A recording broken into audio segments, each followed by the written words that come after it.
Today's shiur begins 3 lines from the top of Daf Tzadi Hey at the new Mishnah. Before we begin the Mishnah, we glance at the side. We have a title, Nosei Kloli, a general topic heading, Mechiras Sodeh HaMeshubedes L'Ksuba, the sale of fields upon which a woman, a wife, has a lien on. A wife has a lien on her husband's properties, her husband's land, in anticipation of the payment of her ksuba.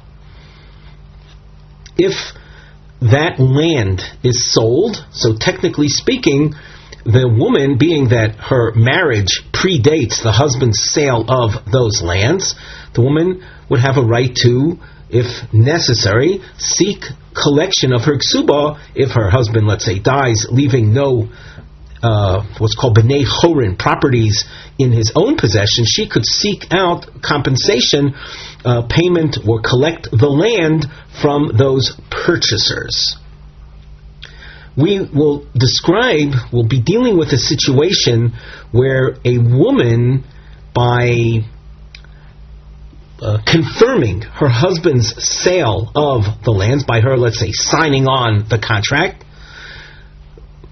forgoes collection, forfeits her rights to collect from those lands. In effect, the woman giving her approval to the sale, to the selling away of lands that her husband, technically speaking, would have owed to her ksuba. That's a very general statement. There's a great amount of detail behind that. But what we want to give you right now, before we begin the sugya, is the feeling that a woman has a lien on all of her husband's landed properties. The ksuba shibud that exists. The shibud is the lien that she has on the properties. The Mishnah. Misha hoya nosui shtei noshim. Umochar es sodehu, a man who was married to 2 wives, and he sold land that upon which the women had a lien, a shibud on the field. Let us try to use the word shibud as we go on through the sugya, so that once we've clarified that the word shibud means a claim upon or a lien upon those lands, we can feel comfortable using the word shibud henceforth. So he sold the land upon which she had a shibud.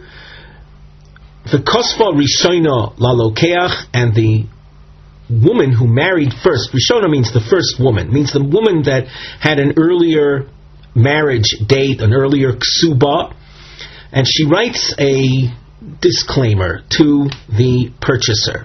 Dinu dvorim ein li imoch. I have no, let's say, claim or dealings with you regarding this field. So, on the surface, it would appear then that the person who bought the field from the husband would have this feeling of comfort that he won't be approached at any point in time by this woman, by the wife, in seeking claims, ksuba claims from the property that he is buying. Hashniya, the second wife, now she didn't write any disclaimer. So, in the event that the husband dies, leaving no properties, then the second wife, the one with the later ksuba, motzia me'alokeach, she has a right to claim upon the death of her husband the payment of the ksuba. Again, if the husband left no personally held properties, I want you to transfer to me the land that you bought. After all, I had a lien on that. For Rishona, the first wife with the earlier ksuba, min hashniya, she can claim, what are you taking the land as payment for your ksuba? My ksuba date predates yours. And again, we're dealing with a situation where there were very limited properties, where that one property would cover only one of the ksubas. So the first woman would have a claim against the second woman, give me the land. V'halokeach min harishona. we didn't mention this before, but let's just assume that the one who purchased the land purchased it with a guarantee that if he should ever lose the land, he has recourse, and the lokeach, the purchaser, can take it away from the first lady. After all, the first lady said she wasn't going to stand in the way of the purchaser. So the purchaser takes it away from her. And then this cycle continues, because once the lokeach gets the land from the Rishona, as we saw before, the second woman takes it away from the lokeach, from the purchaser. And this goes round and round. That's the word chalila means goes round and round, ad shiyasu pshara b'neim, until they strike some type of compromise solution. V'chein bal choiv, v'chein isha balas chov. We're going to leave these two expressions for later in the Gemara. Mirz Hashem, when we get to the end of the parak, essentially, which is at the bottom of Omid Beis, we'll then see how Rashi explains these phrases. The Gemara asks, regarding the removal or the disclaimer expression, dinu dvarim, that the first woman issued to the purchaser, does that really effectively remove her? V'chikosva lei mai havi. And this is a discussion that we've had earlier in the Masechta concerning the effectiveness of this expression. What legal strength or bindingness, if you can say, does this expression have? V'hatanya, have we not learned? Imagine you have two partners that own a piece of land, and one partner removes himself from the partnership by using this expression: Dinu dvorim ein li al sodezu, v'ein li esek ba, v'yodai misulekes, v'yodi misulekes heimena. All these expressions mean essentially the same thing. I have no dealings with it. My hand is removed from it. Lo omar klum. The result of any of these expressions is nothing, meaning it's meaningless. He's still there. He's still in the picture. So too with the woman. So what she said to the purchaser, she's still in the picture. She could still block the lokeach or claim from the lokeach. The Gemara answers, the Mishnah that indicated that it is an effective expression, b'shikonu miyada. The purchaser, the lokeach, made a kinyan gesture. A kinyan is a gesture, an action which confirms a particular deal. So it's an action, so that and very often the well-known case of kinyan is the handkerchief exchange that was done. The Gemara asks, "V'chikonu miyada mai have?" And even if a kinyan was done, does that really have an effect in a case of a wife married to a man, to a husband that's selling a field? Tamar, could she not say, Nachas ruach osisi labali? By my action of removing myself from the field, you know what? It was all a show. It was all an attempt to give my husband a good feeling. Nachas ruach means a good feeling, a feeling of comfort. I wanted to give that good feeling to my husband. Here he's making a deal. I wanted him to feel that I'm not interfering with the deal, even though I'm someone that has a lien on that property, that he, in a certain manner of speaking, maybe he shouldn't be selling it. But nevertheless, I was interested in simply giving him a good feeling. And that means just that. There's no legal effectiveness to that. It's simply a matter of psychology. Mi lo tanan, have we not in fact learned? There's a Mishnah in Maseches Gittin. That's what appears now in the frame. Lokach min ho'ish v'chozar v'lokach min ha'isha. A person is buying a piece of property from a married man, and he makes a deal with the man, and then he makes a deal with the wife. Mekho botel, the sale is off, and the mashmos of that for right now, the implication is it's completely off. But didn't the woman second the motion? Well, Alma, you see from here, that all I was trying to do was to give him a good feeling by seconding the motion. Let's take a look at Rashi. A few lines up from here in the Rashi, Mekho Botel, Mashma Legamri, the expression that the deal is off, it sounds like it's completely off. Yafilu B'chaya Baal, even while the husband himself is still alive. B'Bava Basra, this Mishnah is explained as referring to one of three different kinds of fields. When we say kinds, we mean legally speaking. A field that he earmarked as the payment for a ksuba. Or a field that he had written into the ksuba document upon their marriage. Or a field that she brought from her father's house, property that her father gave her, and whose value was written into the ksuba, into their original marriage document.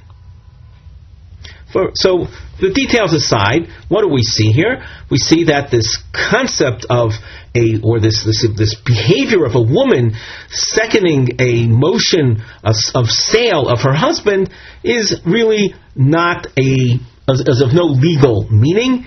The sale is off, and what she was doing was simply trying to give her husband a good feeling. So the question remains, how do we explain our Mishnah where the first woman seemed to have effectively removed herself from challenging the sale? If you say she said to the Lokeach, Dinu Dvora Bein Limoch, and she made a kinyan to that effect, it doesn't have any legal power. Omar Rabbi Zera, Omar of Chisda, Loi Kasha. The seeming, we'll say, discrepancy between our Mishnah and the Mishnah that we just cited from Gittin isn't a problem. Ha Rebbe Meir, ha Rebbe Yehuda. We see a reflection of two different Tanaic schools of thought, two different Tanaic opinions. Our Mishnah represents Rebbe Meir, and where it said Mekho Botel, that represents Rebbe Yehuda. Desanya, now we give you a source in which these two opinions appear. Kosav l'rishon v'lo chosmalo. Kosav means a document, a deed was written regarding the sale of a field, and called the Shtar Mecher was written, and v'lo chosmalo, that means you have a first purchaser, that the husband is selling the field to a man, to a Rishon, first guy, and she doesn't second it. She doesn't she doesn't sign on to that. In other words, she doesn't concede to that sale. Then l'sheni v'chosmalo, regarding a separate field, a second field. L'sheni means to a second man, a second purchaser. Regarding this second deal regarding a second field to another man, she signs on to that. Chosmalo means she signs on, she agrees with the sale. Ibda Kesubos divrei Rebbe Meir. We take a look at Rashi. Ibda Kesubos himein sham b'nei chorin. If the husband dies without leaving any personally held properties, in other words, whatever he had sold away, this woman will have no recourse. Sharei harishon omer, the first fellow will say to the second fellow, when I bought the field, hinachti loch mokim, I should say, the first man, the first seller will say to the woman who comes to collect the field that she did not second, that she didn't sign on to, he will tell her, hinachti lech mokom ligvos heimenu. When I purchased, I had left property for you to collect from, namely that second field. So you don't have any right to take the field away from me, because when I bought the field, it's true you didn't sign on, but there was still a source of collection, namely that second field. So she can't get anything from the first guy, and she won't be able to get anything from the second guy because she signed on to his sale. That's Rebbe Meir's opinion.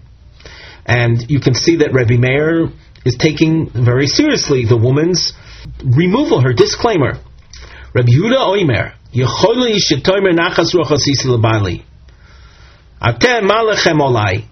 This woman can say, yeah, I seconded the motion, the sale of that second field. I was just trying to make my husband feel good. But it's not that I really was foregoing my claims to that field. So Rashi says she can say that and end up collecting from the second field. So now what do we have? Just to take let's say, a bird's eye view. We've got our Mishnah that reflects Rebbe Meir's opinion. And we've got the Mishnah in Gittin that reflects Rebbe Yehuda's opinion. Namely, Nachas Ruach Hasisi L'Baili. The Gemara asks, Rebbe. Rebbe is a reference to Rebbe Yehuda HaNasi, was a later Tana, in effect the editor or the redactor of the Mishnayos. Why is it Sasam lo Ocha Kerebbe Meir, V'Sasam lo Hasam Kerebbe Yehuda?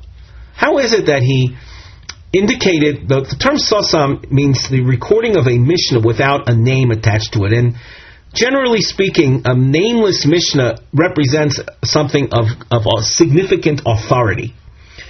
And who took the names out in order to bestow unto the Mishnah a level of authority by having no name, so it seems like it's a Mishnah that everyone would agree with. It's not that we're trying to take the credit away from somebody, but simply by having no name, it becomes something that's of, we'll say, public acceptance. It's not an individual opinion. That being the case, Rebbe is the one that set things up like that. So what's going on here? He has he sets up two Mishnayos with, in effect, two opposite points of view. Our Mishnah here, like Rebbe Meir, and the Mishnah there in Maseches Gittin, like Rebbe Yehuda. What's going on? That can't be. So we have two approaches.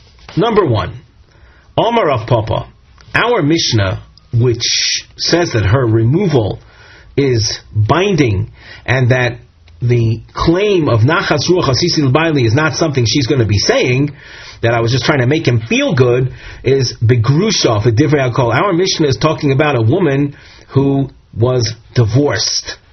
A woman who was divorced, she's not a woman that is interested in creating a good feeling for her husband. So that when she had been divorced when she seconded those sales. A woman who's divorced, of course, has a ksuba coming to her. So she had been divorced and then wrote this disclaimer seconding the husband's sale. So there's no more taina of Nachas Ruach Hasisi L'Baili because of her status as a grusha. Rav Ashi Omar Kula Rebbe Meir He, both our Mishnah and the Mishnah in Gittin reflect Rebbe Meir's opinion. V'ad kan lo kama Rebbe Meir hasam. Rebbe Meir says that the deal is standing and that she loses her ksuba. She said that he says Ela b'shnei lekuchos. That's where you have two purchasers, and we're going to have to add, very importantly, that our Mishnah is also a case like that. We'll get to that a little bit later. So that Rebbe Meir speaks about losing a ksuba, and there's no taina of Nachas Ruach Hasisi L'Baili. Rashi says that's when you have two lekuchos, two purchasers, as the case, if you notice, just going up about 7-8 lines, you saw the source with Kosav L'Rishon, and in that source, Rebbe Meir's name had been underlined and said Idok Subasa. That's a case that there were two purchasers. And that's when Rebbe Meir says Idok Subasa, the Amri law, we say to the lady, Im Iso Denachas Ruach Avdis, if your intention was, like Rebbe Yehuda said, to make your husband feel good, Lekama ibayalach lemevad. You should have signed on to the sale of the first purchaser. Avol belokeach echad, like the case of the Mishnah in Gittin. There was only one purchaser, and there the Mishnah said the mekach is batel. Afilu Rabbi Meir Modeh, even Rabbi Meir will concede that she can say, "Not that which I signed on to the sale was only to make my husband feel good." We only see one type of action in that case. Just to repeat, as opposed to the source where Rabbi Meir said Ibda Kesubos, that's where we saw a dual behavior on her part. So that to Rabbi Meir, it's obvious she's not working out of a decision simply to make her husband feel good, because if that were the case, she would have backed up, she would have confirmed the first sale, which in that case she did not.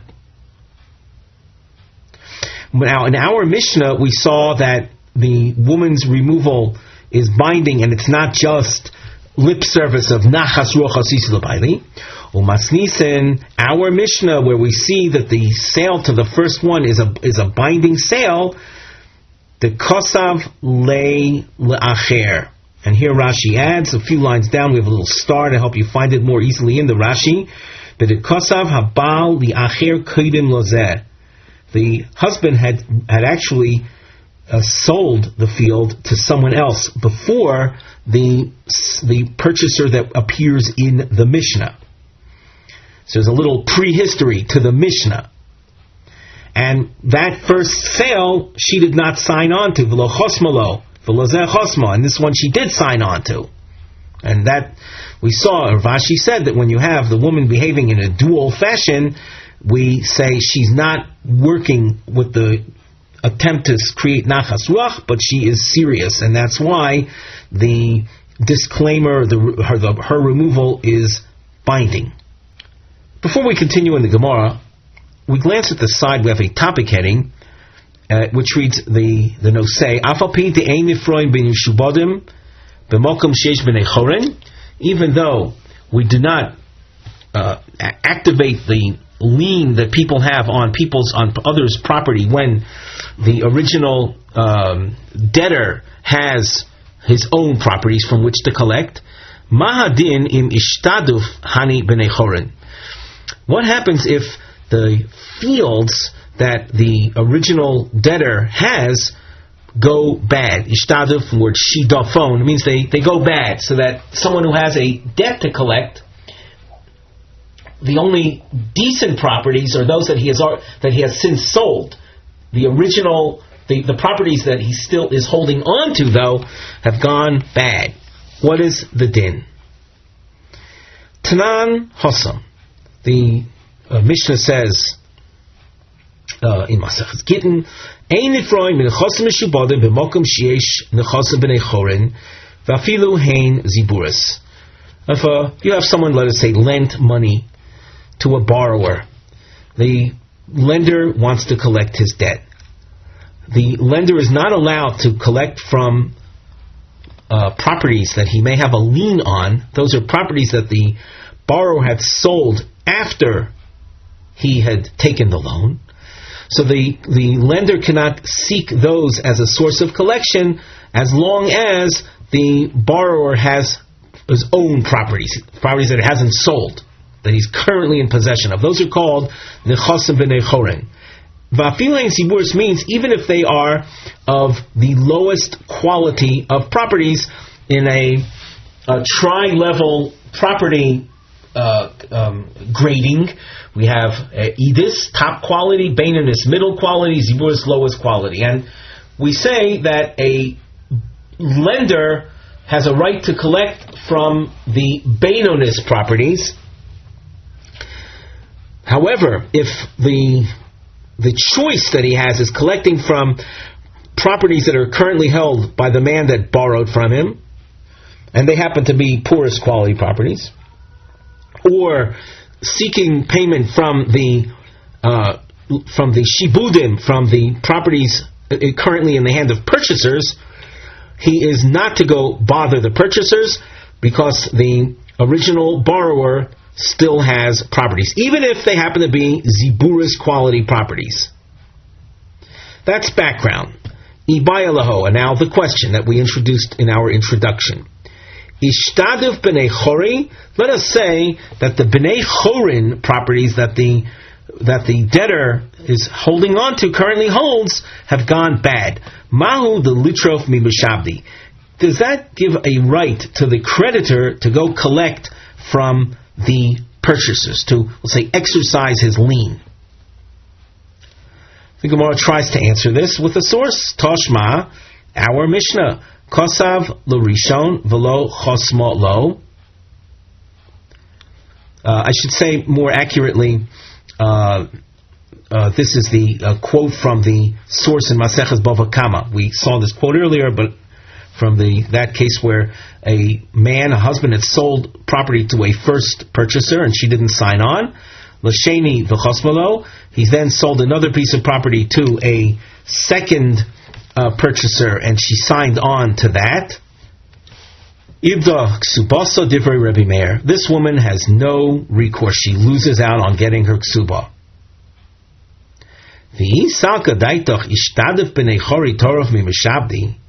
If this concept was correct, that when the b'nei chorin go bad, a woman still has recourse to, and that is to collect from mishubadim, or we say not just the woman, but in general, people who borrow money and owe money to a creditor. If the borrower's properties go bad, so the creditor can go to the purchasers.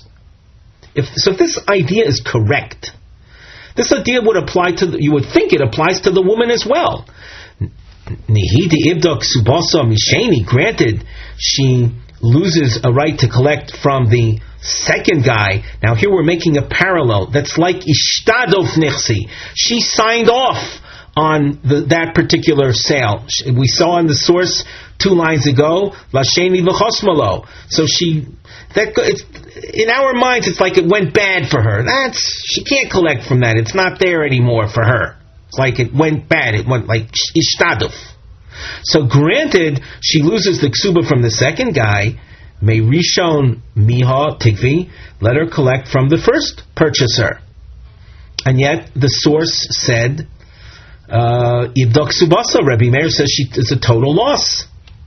Rashi, just a couple lines down from here, Harishon miha tigvi, say may rishon miha tigvi, sharei niskalkel zechusa b'mokoim shiniach lo ligvos. The first guy, when he purchased, we had this svara before, he says to her, well, don't bother me, I left property for you to collect from, which eventually was bought by the second guy. So go there. However, she signed away on that. So it's like her chances to collect from that went bad. It's like the shidophone. And yet the source says she doesn't get anything. So what do we see from here? That ishtadiv b'nei chori, you cannot go to mishubadim. That would be the approach. That would be what the Gemara is showing you. Omar Rav Nachman bar Yitzchak.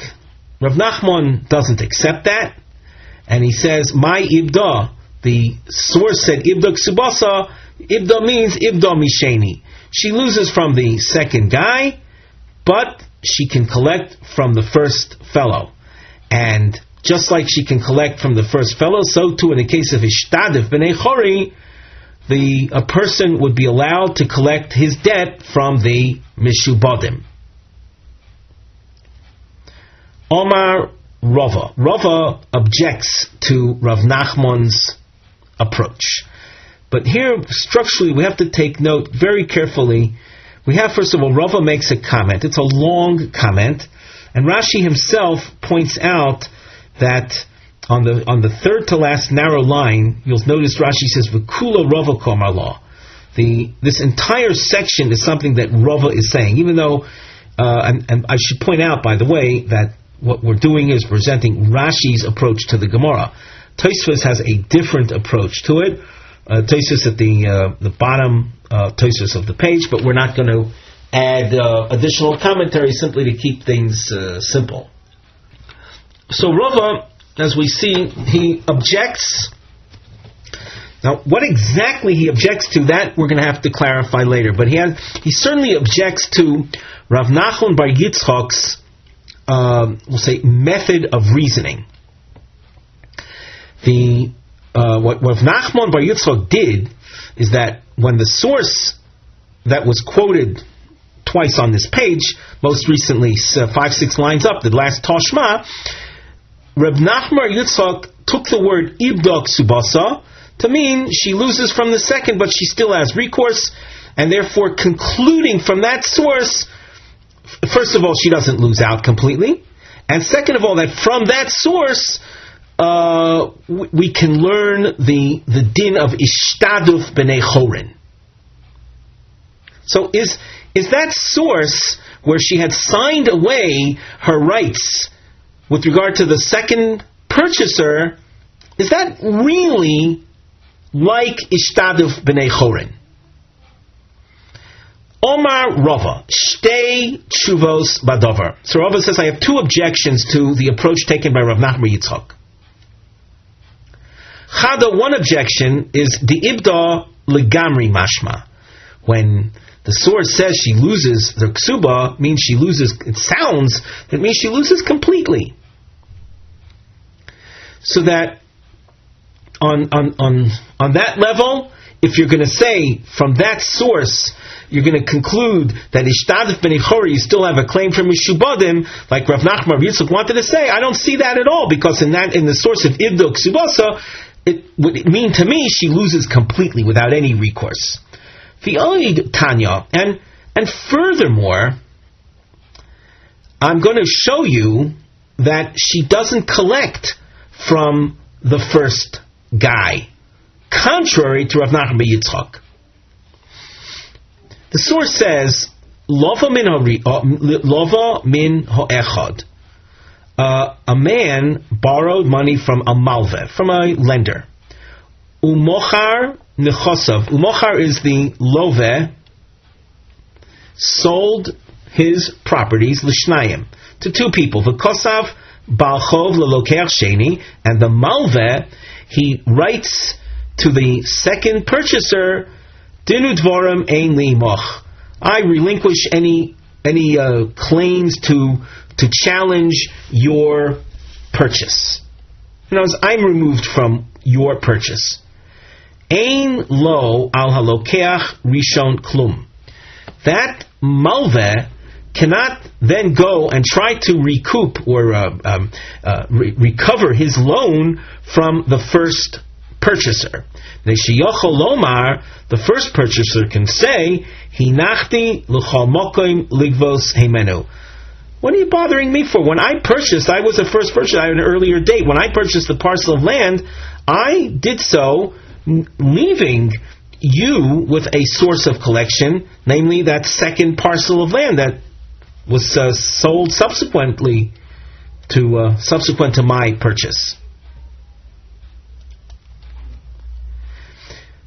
So we see from this source that in the case of, let's say, contrary to what Rav Nachman Yitzchak said, that a woman who had signed on to the second person's sale, that she loses collecting from him but can collect from the first one, you see, in this parallel situation, she cannot collect from the first one.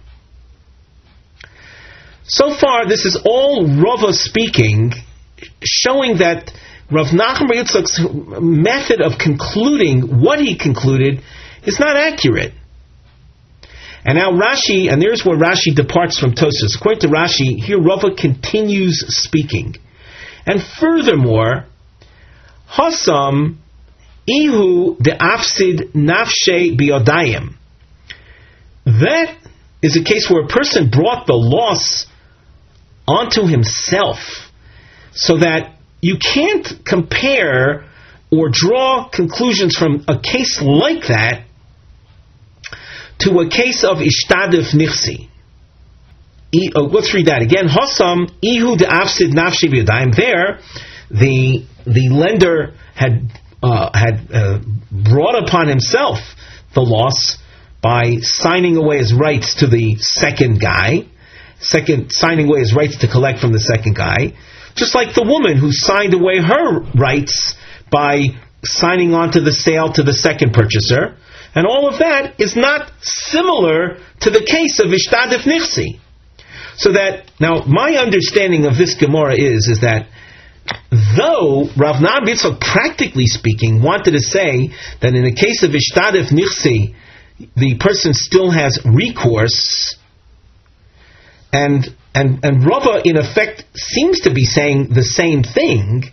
What Rava's objection is that you can't prove that Ishtadif Nichsi has recourse from these cases, Kosav L'Rishon V'Chosmalo, L'Sheni V'Chosmalo, or the case that we just had here with the Malva signing away his rights to collect from the second purchaser.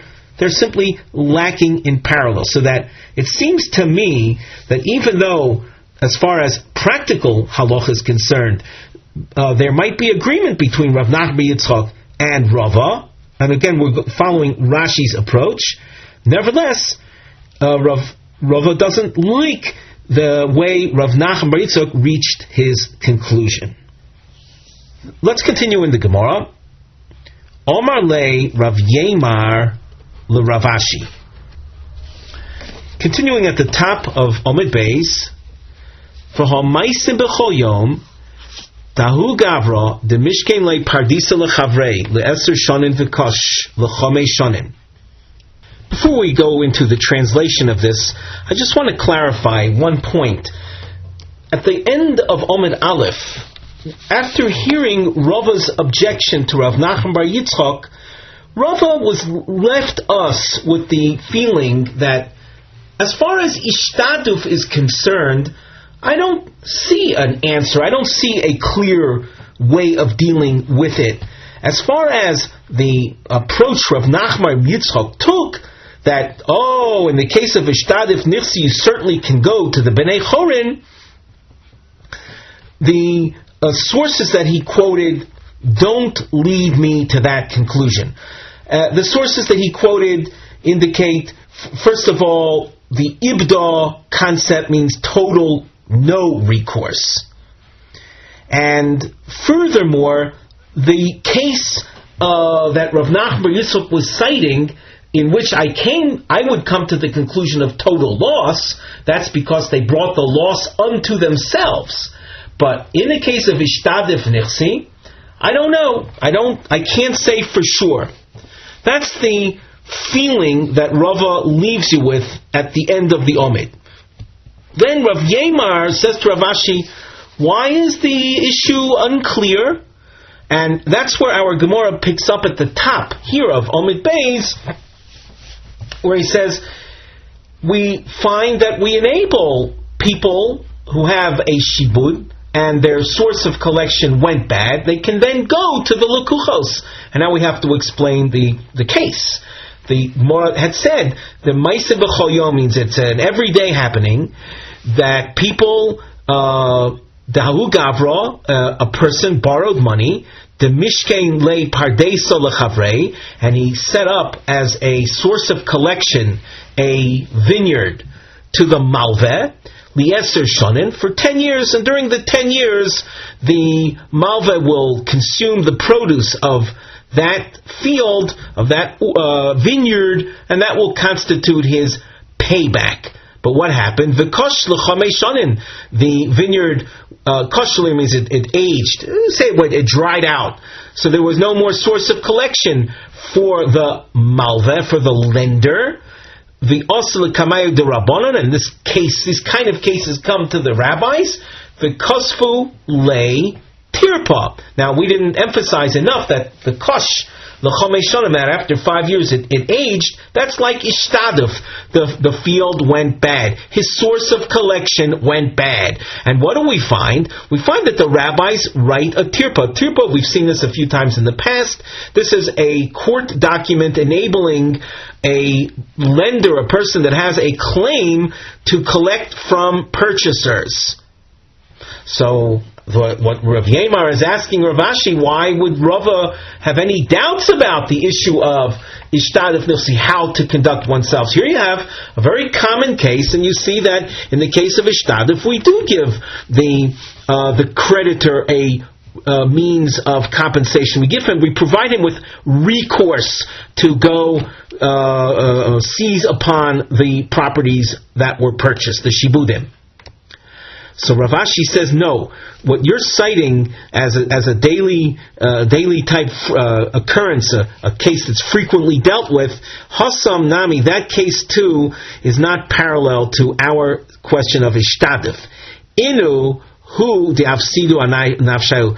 The people that purchased the vineyard from a guy that owed money, they brought the loss onto themselves. Those purchasers the purchasers who purchased property from a man that had loaned money and set up a kerem, a vineyard, as the means of payment. These purchasers who bought other lands acted with negligence. They brought the loss on themselves. Kevan dahavu yadi, the pardesa ovid dekish. They knew that vineyards have a tendency to dry out. In the meantime, they bought land from a fellow that had borrowed money and set up as a source of collection to the lender a pardes. Well, but they knew that they were putting themselves in a precarious position by buying other lands from this guy, knowing that the pardes, which was the source of collection for that lender, it could go bad. Lo ibayalu lemizvan. These purchasers should not have bought from that borrower. The Gemara, after you see it hadn't taken a stand, the Gemara finally rules ishtadif b'nei chori tarfo mi-mishabdi. When the b'nei chorin properties that are held by a borrower go bad, the lender is entitled to seek compensation from purchasers, people who purchased land after the loan had been extended, and they cannot say to the lender, what are you bothering us for? We left free properties, we left owned properties by the lender, by the borrower, when we bought the land, and you should go to that. So the lender says, what do you mean go to that? It's gone bad, therefore I'm coming to you. As you can see, a slash mark appears, and on the side we have the slash mark indicates a new trend of thought, and on the side we have a nosei, nivneh heading, introducing the topic and the structural explanation, because here you see triangles. The triangle introduces Shnei Piskei Abaye, two rulings of Abaye Be'inyan regarding the following: Hamakne Nechosim Leisha, man gives properties to a woman. He assigns properties to a woman. However, it's a type of deal with we call strings attached. He says to the woman, "V'acharayech leploni," that after you die, I want the property, and he mentions a specific individual to receive it afterwards. Number one, Mahadin imhi mocheres lachirim. What is the law if she should choose to sell that property to someone else, to her friends? Number two, Ma heim zechuyos bailo. What rights does the husband have? How does he figure in this picture? The Gemara. Omar Abaye. Nechosai lech v'acharayech leploni. I want you, speaking to a woman, to have my properties, and after you, I want it to go to so and so. V'omda v'nises. And then this woman, who was a single woman when it was given to her, she then gets married. Baal lo yachave. The Baal, the husband that just entered the picture, he has the status of a lokech, of a purchaser. V'ein la'acharayech b'mokom Baal klum. And with the husbands entering the picture, it knocks out the acharayech of ever receiving the properties. The Gemara asks, Keman, this ruling of Abaye is based on which Tanaic authority? Answer, Ki Hai Tana Desanya. it reflects Reb Shimon ben Gamliel, who will be the second of the two opinions in the following source, which says, Nechosai loich v'acharech leploni. A person assigns properties to a woman and says, after you, I want it to go to so and so. Yorad Rishon u'mochar, the first one enters the property and then sells it. In other words, you have the woman who received the property. If she, after receiving it, she goes and sells it to some friend of hers, Hasheni motzi mi'ad halakuchos divrei Rebbe. That acharayach that was mentioned in the original instructions still has rights and can take it away from the purchasers, the ones that purchased from the first one, from the first receiver. Reb Shimon ben Gamliel oimer ein l'sheni elamat shiur rishon. Reb Shimon says no. The second, the acharayach in that story, has only that which was left by the rishon. But if that rishon sold away all of that which she had received, the acharayach, that sheni, the second party that was originally specified, is out of luck. So Abaye, where we saw his name in a triangle, he said that the acharayach is knocked out. That idea of the acharayach being knocked out, what is the Tanaic source for that? Well, we just saw Reb Shimon ben Gamliel. So you can say that Abaye is a reflection, or he paskins, he rules like Reb Shimon ben Gamliel. The Gemara asks, "Mi Omar Abaye Hachi?" Would Abaye align himself with Reb Shimon ben Gamliel? Omar Abaye. Here, Abaye himself is quoted as saying, "Ezu Rosh Arum, who was a scheming, evil man, Zeh Hamasi Eitzah Limkor Benechasim Reb Shimon ben Gamliel." That's someone who advises someone who had received properties that were earmarked that after them it would go to someone else, and you come along and advise the first receiver to sell it, make some money from it, sell it off to your friend in the meantime, and by doing so, your sale will be a binding sale, and that acharayach won't get anything. So you see that Abaye has a very contemptuous view of the Reb Shimon ben Gamliel approach. So the Gemara says, what we just said is not accurate. Mi komar tino say. In the case that Abaye addressed, we saw that the woman on her own went and got married to the husband, bringing in that lokeach status, a person with a lokeach status. Yeah. Did Abaye tell the lady, you just received the properties and it was earmarked for someone else to receive later? Does it say there? Did Abaye say that we tell the lady to go marry a man so as to cut out the acharayach from the picture? No, it doesn't say Tino say that we advise her to get married. That would be the tantamount advising her to sell. Niseis Komar, the source above, or the Abaye's din above spoke about on her own she got married. What Abaye was objecting to was someone who was a financial advisor giving advice to cut out the subsequent receiver from ever getting it. But that's not what Abaye described. Abaye wasn't, in the triangle case, Abaye wasn't describing the giving of advice to the first woman who was the receiver to go marry someone to cut out the second receiver from ever getting it. And so just to repeat, what Abaye and his contemptuousness toward Reb Shimon ben Gamliel was not Reb Shimon ben Gamliel's ruling whatsoever. His ruling stands. But someone who gives advice for someone to, in effect, come to that reality of cutting out the second person, that is what's not acceptable. The Omar Abaye's second halacha, Nechosai lech ve'acharayach leploni. A woman was granted property by some a giver, and he says, after you, I want the property to go to so-and-so. Umochra, the first lady to receive, sold that gift. Umesa, and then she died. Habal moitzi miyad halekuchos.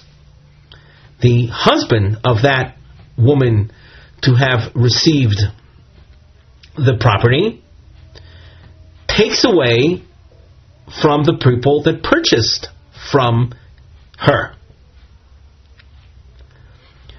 V'acharayach miyad habal, miyad baal. The person that was originally earmarked to be the second receiver takes away from the husband. Let us glance at Rashi, where we have a little star, several lines up. You see Rashi says, V'acharayach, at the beginning of the line you have the Dibur Amasil, V'arayach yochol lahotzi miyad habal.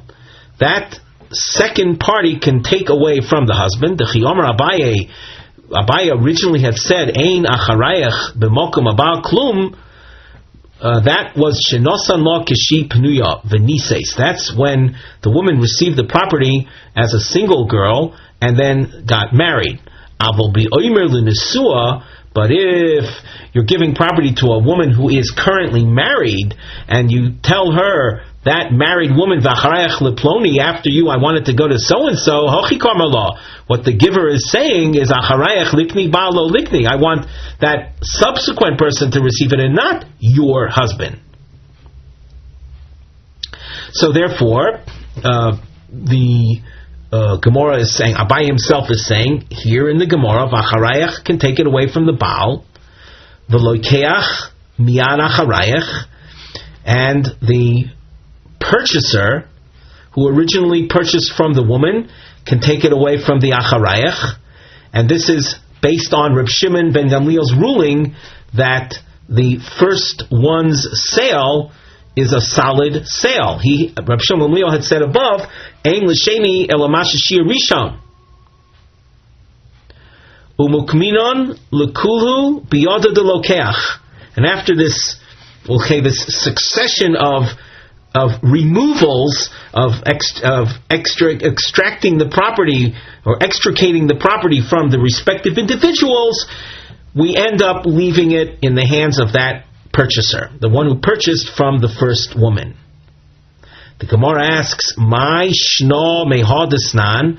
How is this ruling different than the Mishnah that we saw on Amud Aleph, where there we had a similar situation?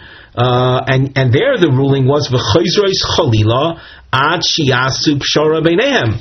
The collection continues revolving around and around until they come to a compromise solution.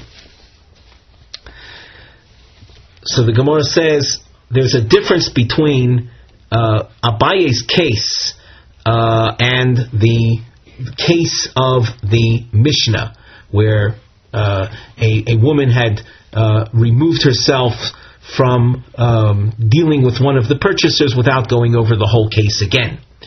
So what's the difference between the case Abaye spoke about here and the Mishnah? Hasam isluhu pseido lekulhu. In that case, everyone is losing out. Hacha, in Abaye number 2, lokeach hu de islay pseida. The only one that laid out money in Abaye number 2 is the person that bought the land, that paid money to the first receiver. So there's one clear loser. The rest were not losers. The rest were simply gift receivers. So being that in Abaye number 2 there's only one clear person who would be suffering a loss, that is the person that's granted the land. In the case of the Mishnah, all the parties there would be experiencing a loss, and therefore, because in addition to the purchaser featured in the Mishnah, you also have the ladies that have a ksuba coming to them. So in that case, you have to come to a compromise settlement. Also, Rafram Omar l'shmaitzo kamei de Ravashi. Rafram presented Abaye's teaching to Rav Ashi that said that we leave the property in the hand of the purchaser. So the question now arises, Mi Omar Abaye Hachi, do we leave the property in the hand of the purchaser? The Omar Abaye, but in Abaye number 1, in the very similar case, Nechosai lech v'acharayach leploni, Omda v'nises, Baal loikeach have v'ein lacharayach b'mokom Baal klum. In that case, where there was a husband in the picture, the husband is the one that keeps the property. And we saw in that very case,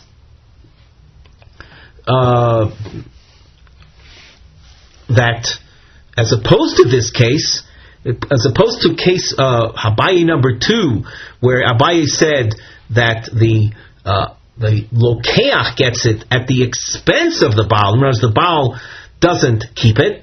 In Abaye number 1, we saw that the Baal is the one that keeps it. The husband is the one that keeps it. So the Gemara answers, Omar lei, Hasam di Omar lo kashi pnuya. In Abaye 1, the speaker was giving the land to a woman that had not yet been married. Hacha di Omar lo kashi nesua. This is a point that we saw earlier in the Rashi. In Abaye number 2, the giver was speaking to a woman that was married at the point she was granted the gift. My Omar law, what was the giver saying to her, to this married woman?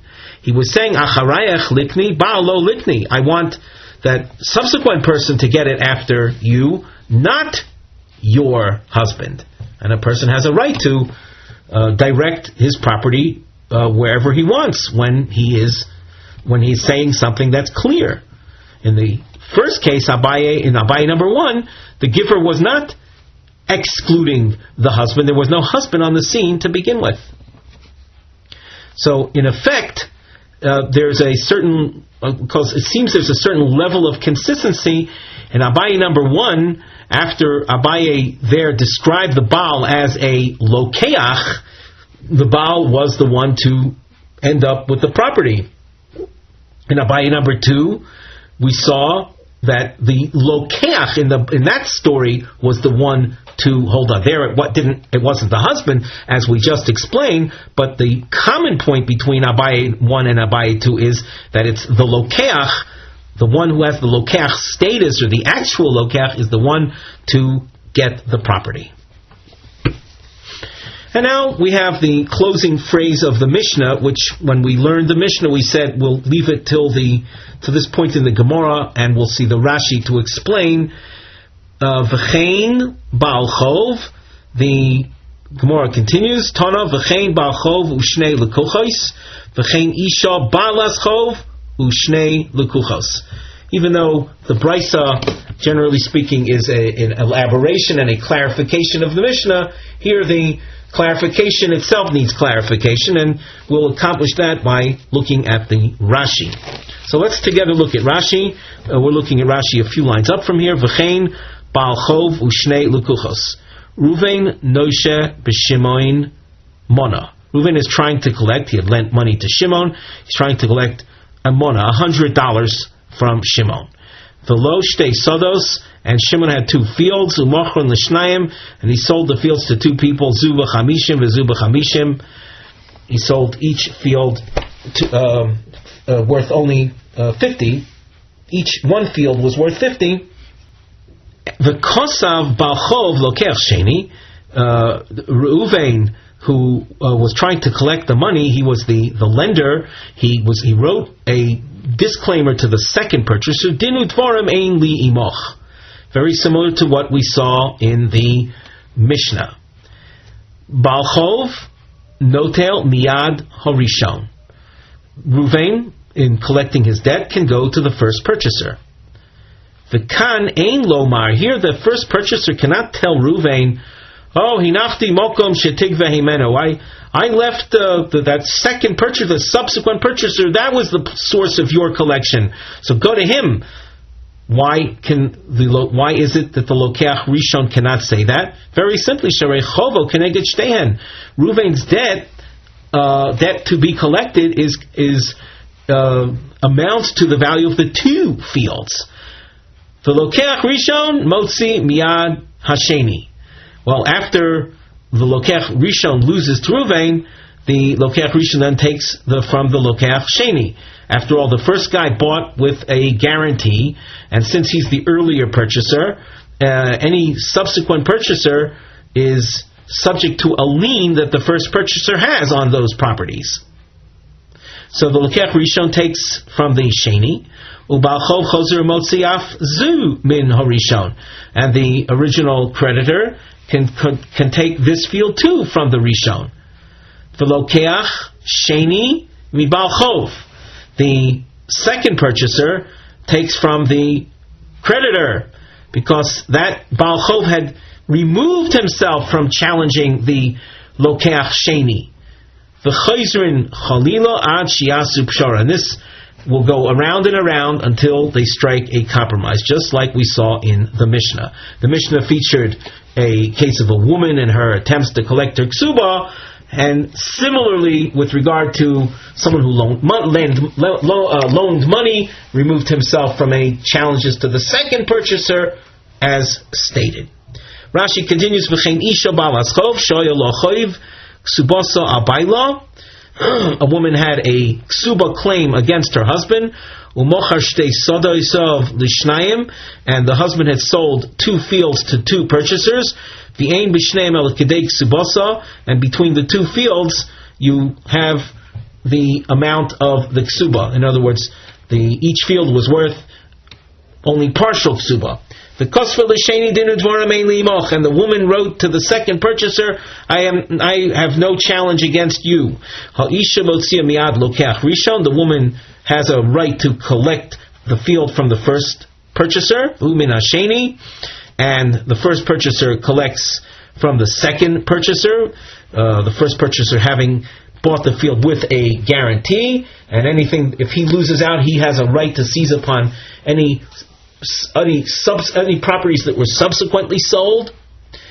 And there's a note on the side to read with the girsa, V'isha chayzeres u'motzia avzu min harishon, and the woman, after the first person recovered from the second purchaser, the woman takes away from the first purchaser. V'asheni min isha, and as the Rashi concludes, v'chozrin chalila, and the case keeps going until they strike some type of compromise. As you can see, that brings us to the end of the 10th parak of Kesubos. We now, with Siyata Dishmaya, begin the 11th parak, the parak Almona Nizonis. The Mishnah says, Almona Nizonis minichse yisaimim, a widow derives her daily support, her food support, from properties held by the orphans or the heirs of her husband. Maisiyadeh shelahen, any income she produces goes to them. V'ein chayovin b'kvurasa, as far as bearing the bill for her burial, that is not their job. Yorshel yorshik subasa chayovin b'kvurasa. Those that inherit her ksuba,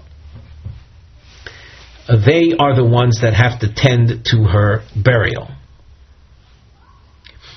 The Gemara opens up with, we have a topic heading, the Nosei, which reads, Biur Loshon HaMishnah. We want to clarify the expression in the Mishnah, Nizonis or Hanizonis.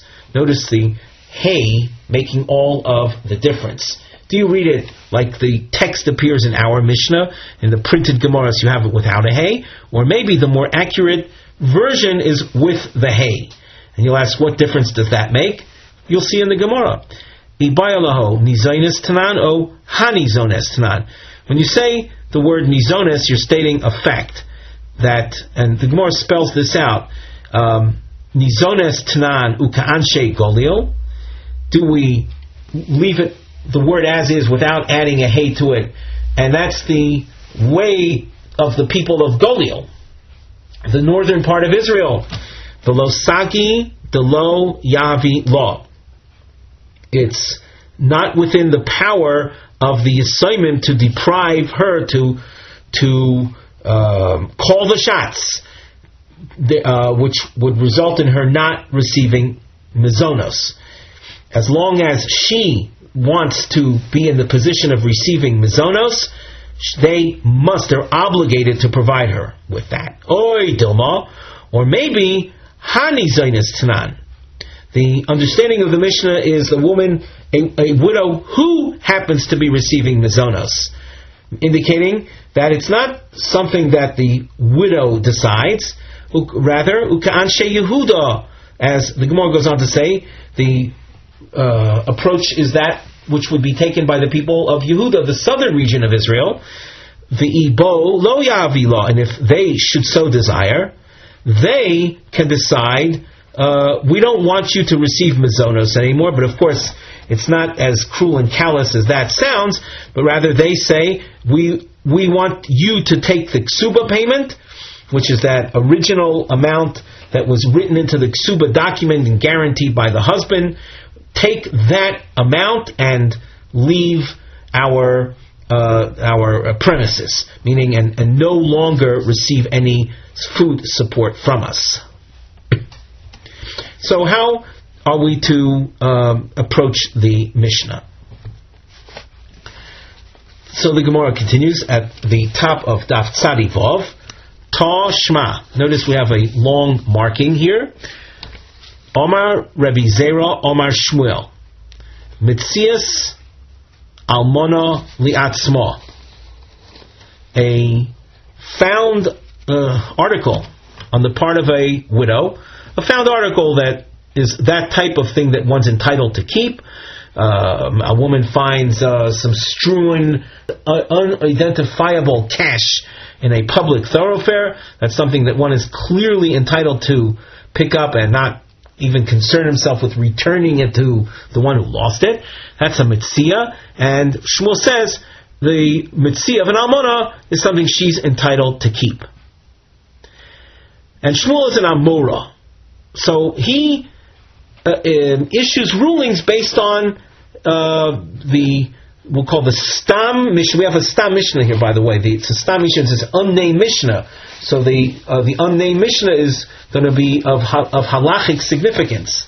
And we know there's a machlokas between the Anshe Golil and the Anshe Yehuda. That's already a long ago established machlokas. But our issue is, how are we to learn the Stam Mishnah, which represents halacha l'maisa? How should we conduct ourselves? Who has the upper hand with regard to the almona versus the Yisayimim?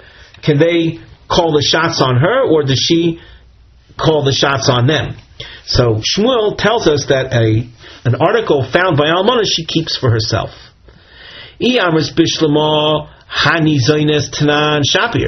If you say that the reading of the Mishnah is like the Anshe Yehuda with the Hay, then the ruling of Shmuel will make sense. Now just think about that for a second. There's an almona who is getting support from the Yisayimim. Does it stand to reason that she keeps the found items for herself? Doesn't seem, on a superficial, first glance level, that doesn't seem reasonable. Why? Because if they're supporting her, she should have to give to them in exchange things she finds. And yet Shmuel says the Metzias of Almona she keeps for herself. You know what must be? It must be that you're dealing with an almona that was cut out of receiving mizonos. They cut her out. They stopped her from receiving mizonos, which is, according to the Anshe Yehuda, something they can do. So Shapir, then we can set up Shmuel as she's not receiving mizonos anymore. Elo I Amris Nizones tonight. If you can say the Mishnah is read as Nizones, that it's obligatory upon the Yisayimim to constantly provide her with mizonos until she decides otherwise. But so if you say Nizones Tanan Nehavu Kabal, the Yorshim should be like a husband. Just like a husband is obligated to support his wife, they should be occupying his position. Ma ba metzias isha lebaila, just like in the case of a husband, things she finds go to the husband. Ochanami metzias isha liyorshim, things she finds should go to the heirs, and yet Shmuel says she keeps it for herself. How is it that she's keeping it for herself? If they're obligated to support her, namely that the reading of the Mishnah is nizones, why should she be able to keep it? They should receive the mitzvah in exchange for their having to support her. At this point, the Gemara rejects that conclusion. We can keep the Mishnah in the nizones fashion that they're obligated, and you'll ask, so then why does she keep her mitzios?